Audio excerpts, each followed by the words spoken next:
ओम श्री परमात्मने नमः। अथ नवमोऽध्यायः। श्रीभगवानुवाच इदं तु ते गुह्यतमं प्रवक्ष्याम्यनसूयवे। ज्ञानं विज्ञानसहितं यज्ञात्वा मोक्षसे शुभात्।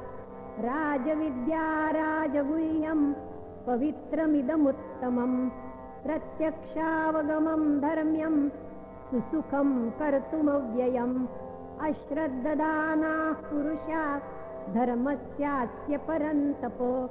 अप्राप्य मां निवर्तन्ते मृत्युसंसारवर्त्मनि। मया ततमिदं सर्वं जगदव्यक्तमूर्तिना।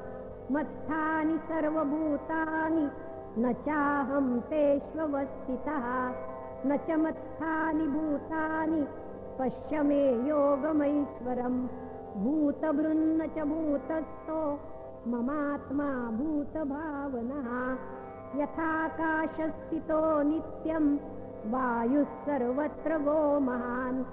तथा सर्वाणि भूतानि मत्स्थानीत्युपधारय। सर्वभूतानि कौन्तेय प्रकृतिं यान्ति मामिकाम्। कल्पक्षये पुनस्तानि कल्पादौ विसृजाम्यहम्। प्रकृतिं स्वामवष्टभ्य विसृजामि पुनः पुनः। भूतग्राममिमं कृत्स्नम् अवशं प्रकृतेर्वशात्। न च मां तानि कर्माणि निबध्नन्ति धनञ्जय। उदासीनवदासीनम् असक्तं तेषु कर्मसु। मयाध्यक्षेण प्रकृतिः सूयते सचराचरम्। हेतुनानेन कौन्तेय जगद्विपरिवर्तते। अवजानन्ति मां मूढा मानुषीं तनुमाश्रितम्। परं भावमजानन्तो मम भूतमहेश्वरम्।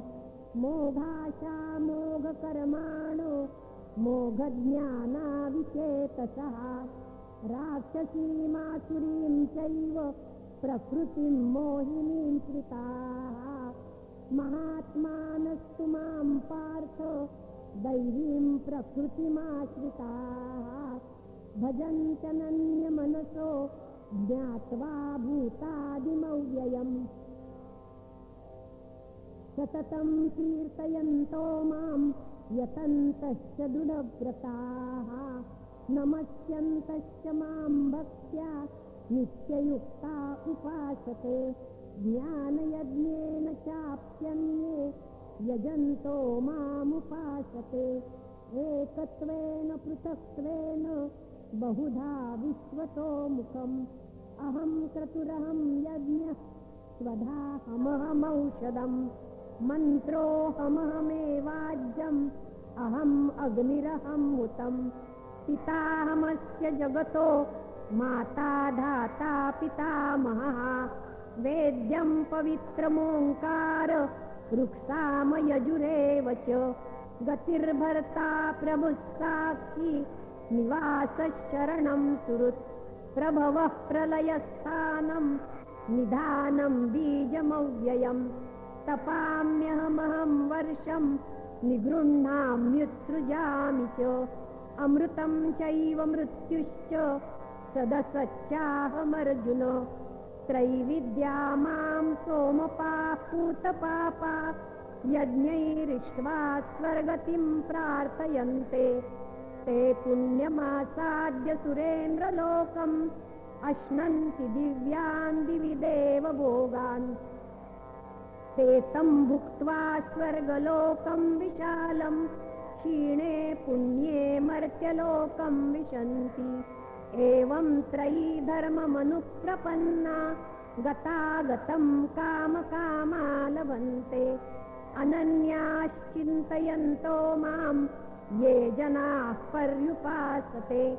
तेषां नित्याभियुक्तानां योगक्षेमं वहाम्यहम्।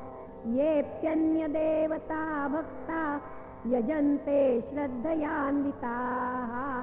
तेऽपि मामेव कौन्तेय यजन्त्य विधिपूर्वकम्।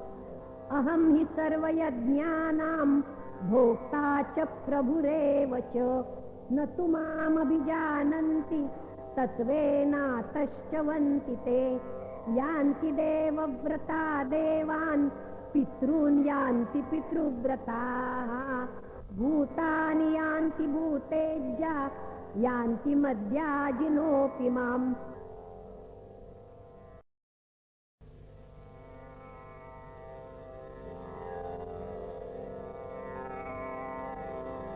पत्रं पुष्पं फलं तोयं यो मे भक्त्या प्रयच्छति तदहं भक्त्युपहृतम् अश्नामि प्रयतात्मनः यत्करोषि यदश्नासि यज्जुहोषि ददासि यत्तपस्यसि कौन्तेय तत्कुरुष्व मदर्पणम् शुभाशुभफलैरेवं मोक्षसे कर्मबन्धनैः सन्न्यासयोगयुक्तात्मा विमुक्तो मामुपैष्यसि समोऽहं सर्वभूतेषु न मे द्वेष्योऽस्ति न प्रियः ये भजन्ति तु मां भक्त्या मयि ते तेषु चाप्यहम् अपि चेत् सुदुराचारो भजते मामनन्यभाक् साधुरेव समन्तव्यः सम्यग् व्यवसितो हि सः क्षिप्रं भवति धर्मात्मा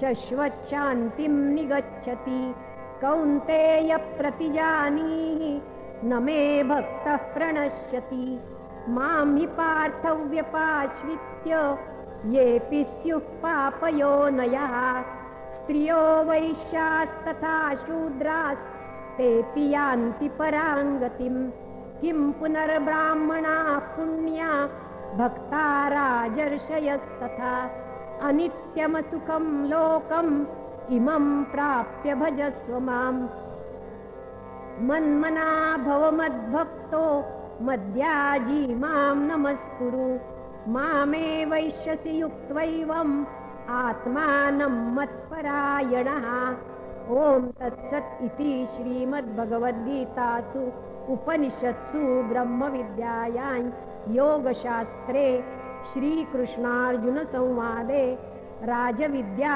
राजगुह्ययोगो नाम 9मोऽध्यायः। श्रीकृष्णार्पणमस्तु।